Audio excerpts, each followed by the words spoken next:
Did you know that the day of Pentecost wasn't really about tongues or wind or even the 3,000 souls that were saved? Those are the things we remember, but Peter's sermon builds toward a single sentence, a single word, and when he says it, the crowd is pierced to the heart.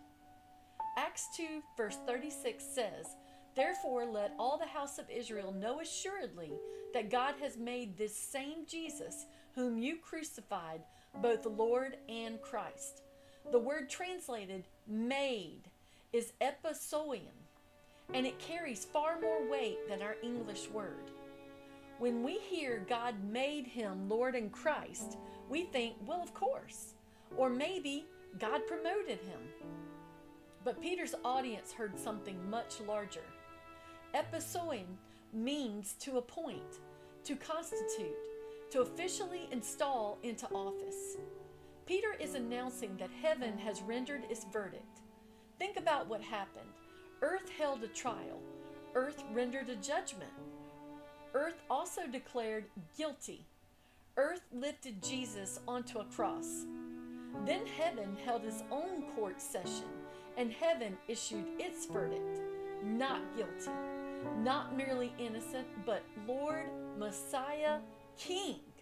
The very one humanity rejected, God enthroned. Earth said criminal, heaven said king. Earth gave him a crown of thorns, heaven gave him a throne. Earth mocked him, heaven exalted him. Earth thought the cross was the end of the story.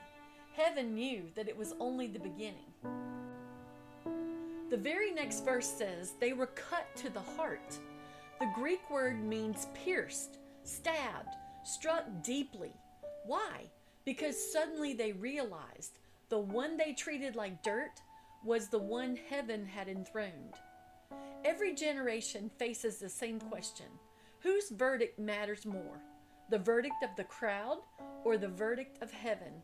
Because sometimes the crowd gets it wrong, but heaven never does. Humanity lifted him onto a cross. God lifted him onto a throne. And the cross was never heaven's verdict. The throne was.